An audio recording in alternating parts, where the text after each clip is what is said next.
Welcome to the channel, Reveal Penny USA.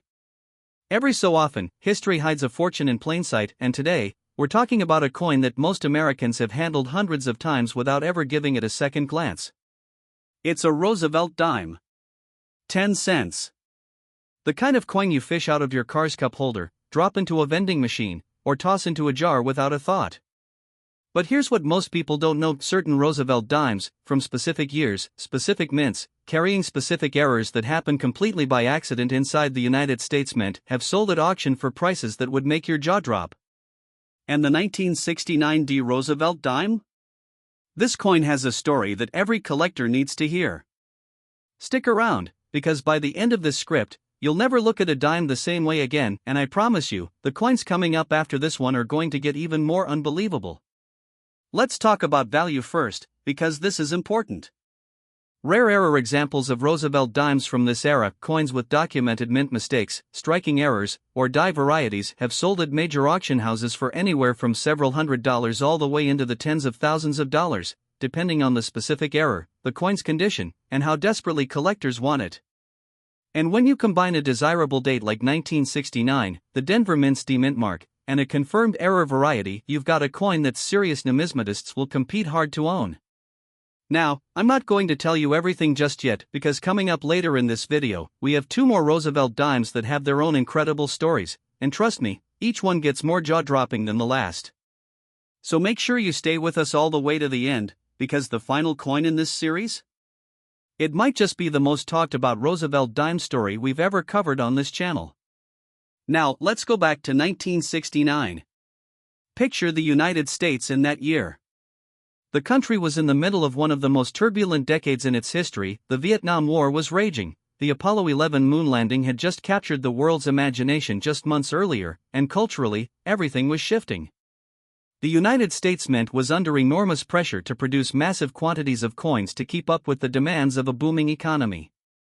The Denver Mint, identified by that small D mint mark on the obverse of the coin, just above the date, was working at full capacity, striking billions of coins across multiple denominations. And when you're striking coins at that kind of volume, under that kind of pressure, mistakes happen. Dies wore out faster than expected. Planchets, the blank metal discs that become coins, occasionally come from the wrong batch. Hubbing errors, die cracks, off-center strikes, and a dozen other variables can sneak through quality control and land in circulation before anyone catches them. The Roosevelt dime itself had been in production since 1946, introduced as a tribute to President Franklin D. Roosevelt, who had famously championed the March of Dimes campaign in his battle against polio. The dime was a natural choice. Roosevelt's connection to the 10-cent coin felt almost symbolic. Designed by John R. Sinek, whose initials JS appear on the truncation of Roosevelt's neck on the obverse, the coin features a classic left-facing portrait of FDR on the front, with a torch flanked by an olive branch and oak branch on the reverse, symbols of liberty, peace, and strength. By 1969, this design had been in production for over 2 decades, and the dies used to strike these coins had been refined and re-refined countless times. But here's where it gets interesting, because die refinement and repeated hubbing is exactly where certain dramatic errors are born. One of the most exciting categories of Roosevelt dime errors that collectors hunt for is the doubled die variety. Similar to what we discussed with Lincoln wheat cents, a doubled die occurs when the working die receives multiple impressions from the master hub, and those impressions are not perfectly aligned. The result is a coin where design elements, the date, the lettering, Roosevelt's portrait details, or elements on the reverse like the torch or the inscriptions, appear doubled, with a ghost-like secondary image overlapping the primary design. On a Roosevelt dime, doubling on the date or on Liberty or In God We Trust is particularly prized, because these are the areas where the eye naturally goes first, and where strong doubling is most dramatically visible. For 1969 D dimes specifically, collectors and die variety specialists have documented examples showing repunched mint marks where the D was punched into the working die more than once, leaving overlapping or shadowed mint mark images, as well as pieces showing die deterioration. Doubling and mechanical doubling that, while less valuable than true hub doubling, still attract attention from variety hunters. But beyond the documented varieties, there's another category of error that makes collectors go absolutely wild, and that's the OFF center strike. This happens when a planchet is not properly seated in the collar during striking, so the dies come down on a coin that's slightly, or dramatically, off to one side. The result is a coin where the design is visibly shifted, with a crescent of blank metal on one side and the design crowded toward the other. On a Roosevelt dime, a dramatically off-center strike, say 20%, 30%, or even 50% off-center, while still showing a complete readable date, can be worth hundreds of dollars even in circulated condition, because these coins are visually striking, immediately recognizable as errors, and popular with error coin collectors who love pieces that tell their story at a glance. Finding one in a roll of old dimes from the late 1960s isn't impossible. These coins circulated for years before anyone thought to look closely. And that's really the heart of what makes hunting for 1969 D Roosevelt dimes so compelling. It's the combination of a high mintage year, a busy mint working under pressure, and decades of coins sitting unexamined in collections, rolls, and jars across America. Think about the coin rolls sitting in your local bank right now. Think about the estate sale boxes full of old coins that get priced by the pound because nobody bothered to look through them carefully. Think about the grandfather's coin collection that's been sitting in a closet for 40 years, waiting for someone to actually sit down and go through it with a magnifying glass. The 1969 D Roosevelt dime is the perfect example of a coin where the ordinary and the extraordinary can look almost identical at first glance, and where the difference between spending a coin and selling it for hundreds of dollars comes down to a few seconds of careful examination. So what should you actually look for? Here's your checklist. First, grab any 1969 D dimes you can find and examine the date under magnification. Does the 1969 look clean and single, or do you see any shadowing, doubling, or ghost images behind the numbers? Second, look at the D mint mark above the date. Is it a single clean D, or does it look like there's a second D overlapping at a slightly different angle? Third, check Liberty and In God We Trust on the obverse for any signs of doubling in the lettering. Fourth, flip the coin over and examine one dime, United States of America, and E pluribus unum on the reverse under magnification. And finally, step back and look at the coin as a whole. Is the design centered? Or is there any blank space on one side that suggests an off-center strike? Any one of these findings could mean you're holding a coin worth far more than 10 cents, and if you find multiple characteristics on the same coin, you could be holding something truly special. Now, I want you to stay with me, because we are far from done. The 1969 D is an incredible coin with a rich story, but coming up next, we're moving to a Roosevelt dime from 1991, struck at the Philadelphia Mint, and let me tell you, the story behind that coin involves a set of circumstances at the mint that year that produced some of the most talked about error coins in the entire Roosevelt dime series. Collectors have been hunting this one for decades. It could be sitting in your change jar right now. And after that, we've got the grand finale. A Roosevelt dime with a story so dramatic, an error so significant, and a collector following so passionate, that it has become one of the most discussed coins in modern numismatic circles. I'm not going to spoil it, but I will tell you this, the 1973 D Roosevelt dime we're saving for last is going to absolutely stun you. Most people would spend it without a second thought. The lucky few who know what to look for never forget the day they found one. So stay with us, type next when you're ready, and let's keep going. Next, the 1991 P Roosevelt dime. Collectors whisper about this coin like a legend, and here's why. Most people think of 1991 as a pretty ordinary year for American coinage. The Cold War was ending, the economy was shifting, and the United States Mint was doing what it always does, churning out billions of coins to keep commerce moving across the country. But inside the Philadelphia Mint that year, something happened during the production process that created a small number of dimes so unusual, so unexpected, that when they first started surfacing in collector circles, experts had to look twice just to believe what they were seeing. And the Philadelphia Mint P mint mark on these coins, that small letter that tells you exactly where this dime was born, is actually a key part of what makes certain 1991 P Roosevelt dimes so incredibly desirable to serious collectors today. Rare, documented error examples from this year in mint have commanded prices that left seasoned numismatists absolutely speechless at auction. And remember, we've still got the 1973 D coming up after this, and trust me, you are not going to want to miss that one. So stay locked in, because this story is just getting started. Let's set the scene properly, because context is everything when it comes to understanding why certain coins become legends.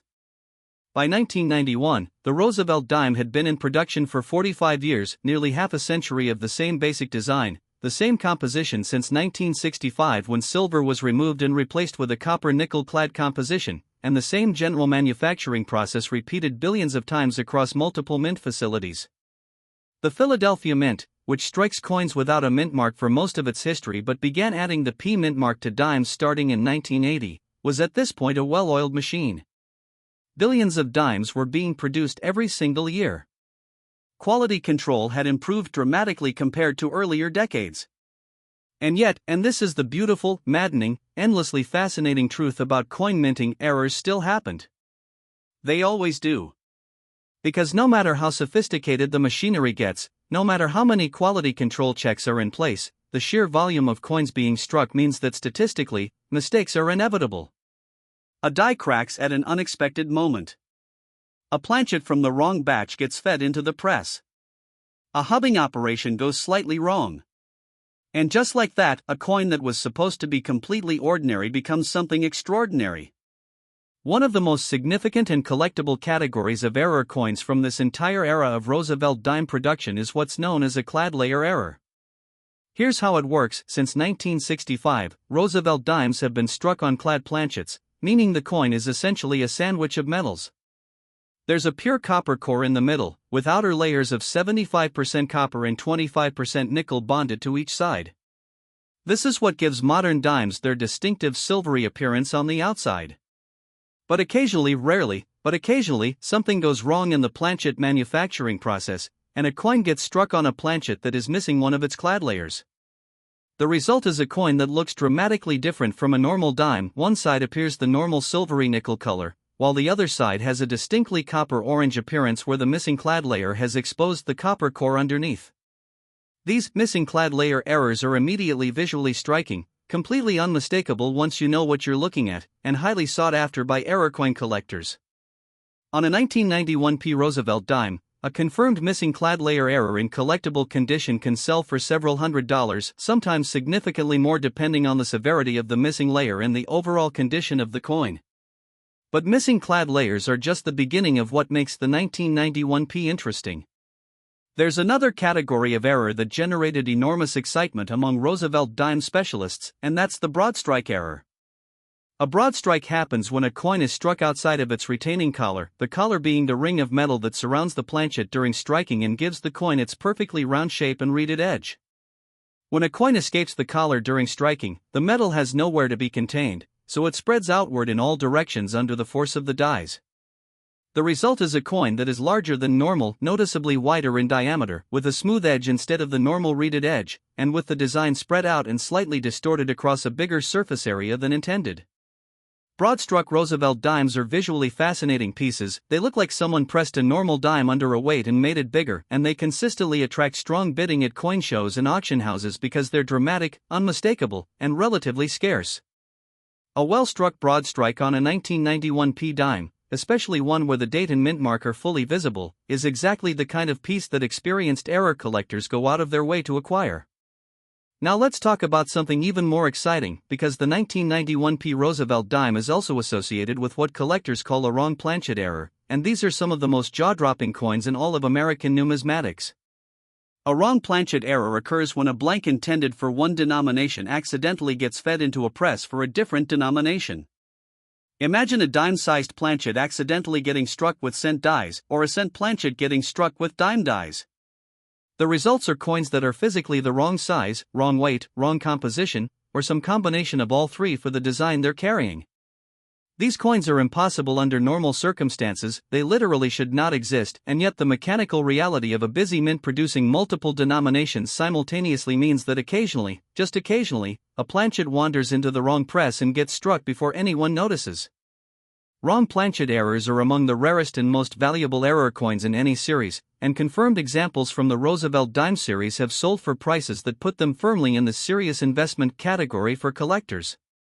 And beyond the major errors, there's the entire world of die varieties to consider for the 1991 P specialists who focus on Roosevelt dime die varieties, and yes, there absolutely is a dedicated community of collectors who study nothing but Roosevelt dime varieties, which tells you everything about how deep this hobby goes, have documented multiple die marriages for the 1991 P, including examples showing doubling on the obverse lettering, particularly in Liberty and the date, as well as reverse doubling on one dime and the torch design.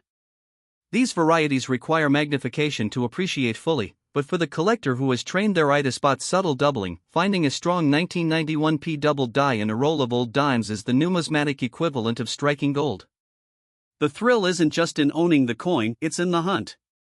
It's in going through roll after roll, dime after dime, magnifying glass in hand, knowing that statistically, somewhere out there, one of these varieties is waiting to be found by someone patient enough to look.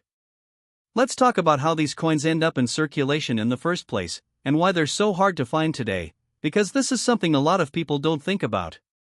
When an error coin leaves the mint and enters circulation, it doesn't come with a label saying, "I'm special, please don't spend me." It looks, at first glance, like just another dime. A broad-struck dime is a little bigger than normal, sure, but if you're not looking for it, you might just think the coin is worn or damaged.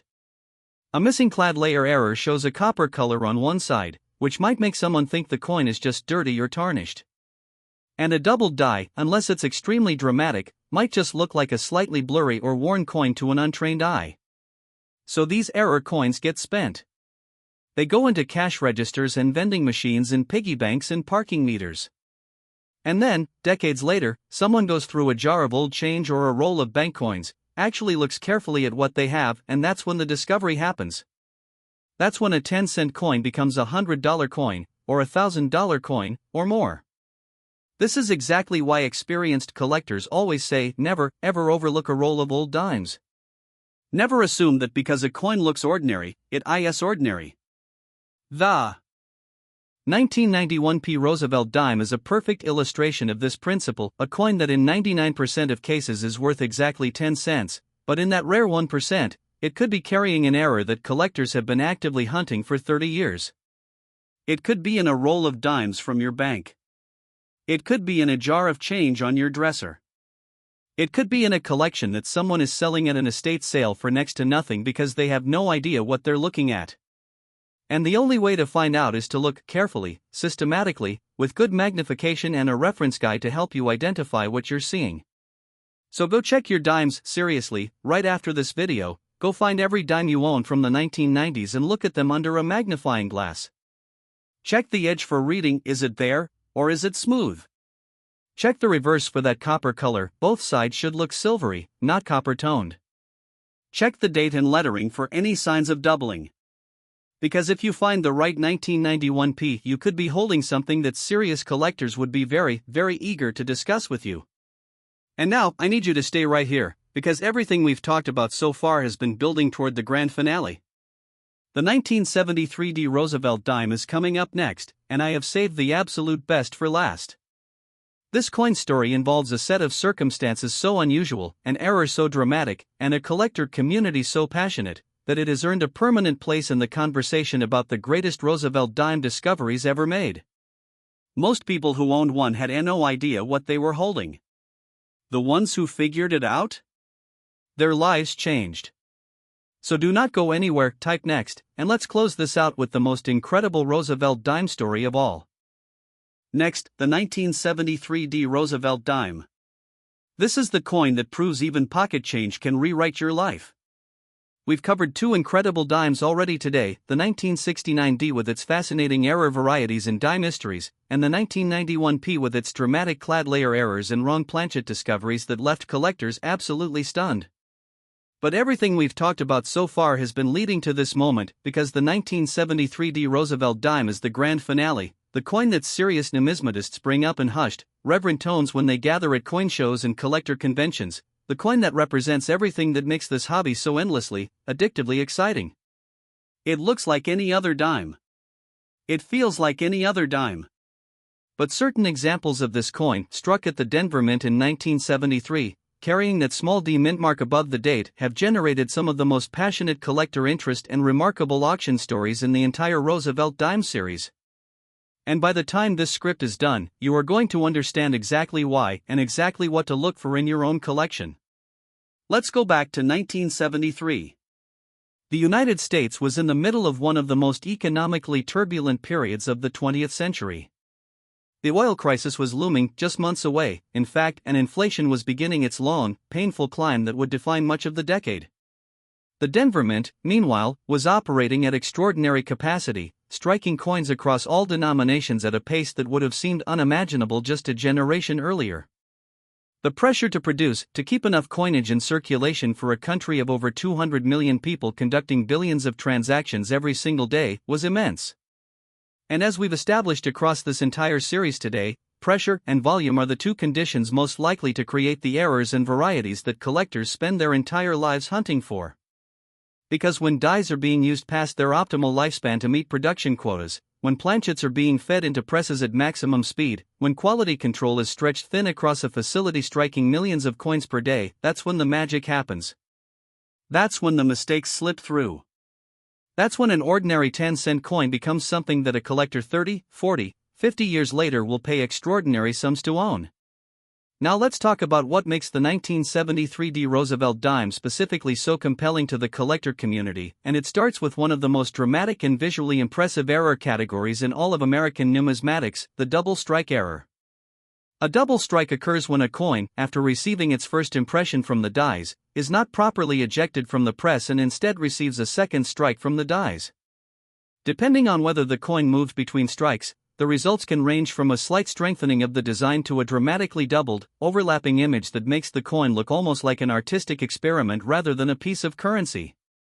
On a Roosevelt dime, a dramatic double strike where the second impression lands at a noticeably different position than the first creates a coin with two overlapping portraits of Roosevelt, two sets of date numbers, two sets of lettering, all overlaid on top of each other in a way that is immediately, unmistakably, jaw-droppingly obvious even to someone who has never collected a coin in their life. These pieces are SHOWSTOPPRS. When you put a dramatically double-struck Roosevelt dime on a table at a coin show, people stop walking. They pick it up. They turn it over. They cannot believe what they're looking at. And they want to own it, which is why confirmed double-strike errors on Roosevelt dimes from desirable dates like 1973D have sold for prices that reflect just how rare and spectacular these coins truly are. But double strikes, as dramatic as they are, represent just one chapter of the 1973D story. Let's talk about another error type that has generated enormous excitement specifically around Denver Mint dimes from this era, and that's the filled die error, sometimes called a blob error by collectors.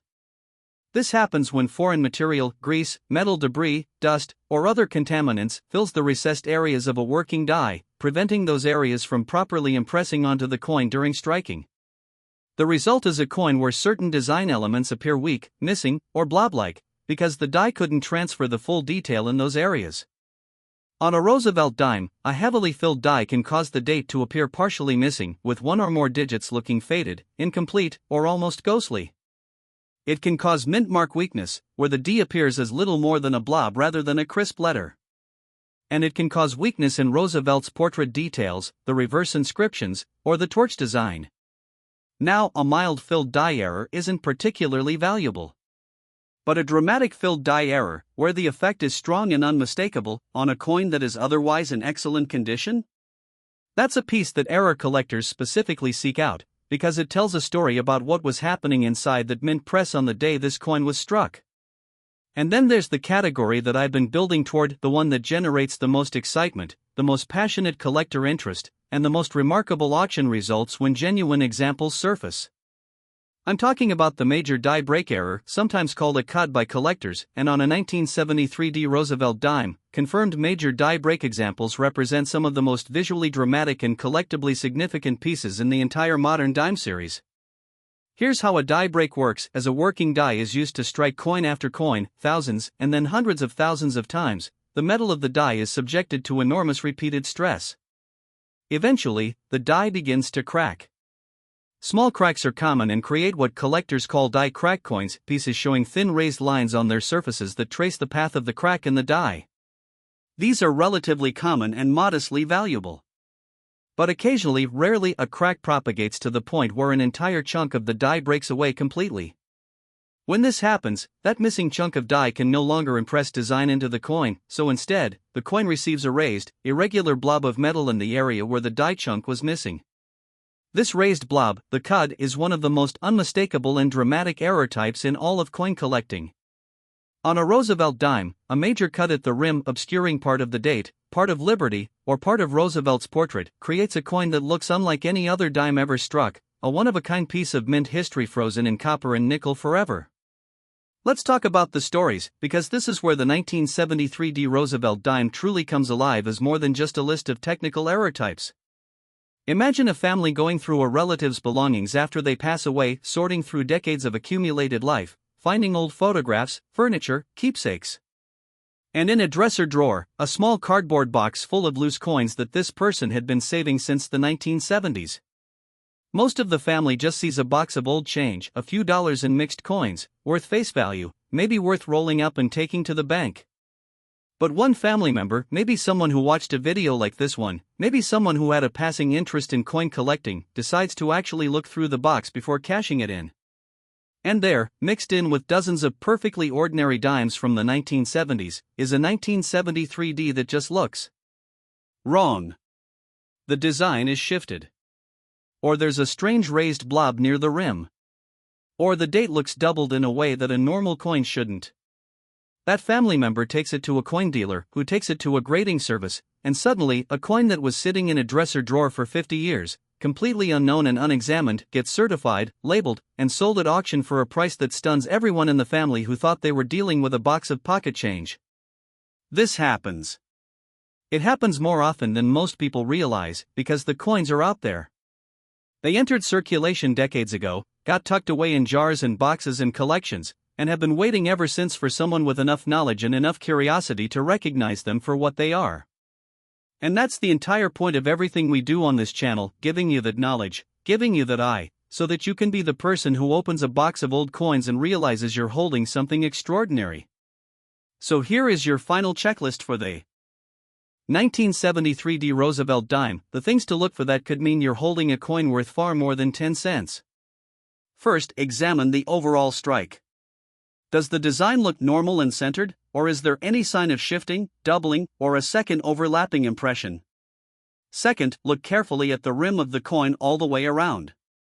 Is there any area where the rim looks irregular, raised in an unusual blob-like way, or where design elements near the rim appear to be obscured by a raised mass of metal? That could be a cud. Third, check the date under magnification. Are all 4 digits crisp and complete, or do any of them appear weak, partially missing, or blob-like from a filled die? Fourth, look at the D mint mark. Is it a clean, crisp D, or does it show signs of repunching, doubling, or fill? Fifth, examine both sides of the coin for any sign that the clad layers are intact. Both faces should appear silvery. If one side shows copper toning, you may have a missing clad layer error. And sixth, check the edge. Run your fingernail around the rim. Do you feel the normal reading, or is the edge smooth? A smooth edge on a dime could indicate a broadstrike, which means the coin was struck outside its collar. Any one of these findings is worth investigating further. A combination of findings on a single coin is worth getting professionally evaluated immediately. Because the 1973 D Roosevelt dime, in its rarest and most dramatic error forms, represents exactly what this entire hobby is about: the intersection of history, manufacturing, human error, and the beautiful randomness of which coins survived, which got spent, and which ended up in the hands of someone who knew enough to look twice. We've covered 3 incredible coins today: the 1969 D, the 1991 P, and now the 1973 D Roosevelt dime, and together they tell the story of an entire era of American coin production, full of errors and varieties and discoveries waiting to happen. The coins we talked about today are not locked in museums. They are not sitting exclusively in the collections of billionaire investors. They are in rolls of dimes at your local bank. They are in jars of old change in your closet. They are in estate sale boxes being sold for $1 because nobody looked carefully enough. The difference between spending one of these coins and selling it for a price that changes your day or your year comes down to one thing and one thing only: knowledge. And now you have it. So go check your dimes, every single one from the 1960s, 70s, and 90s, because somewhere out there, one of these coins is waiting for exactly the right person to finally recognize it for the treasure it truly is. Thank you for watching Reveal Penny USA, and we'll see you in the next one.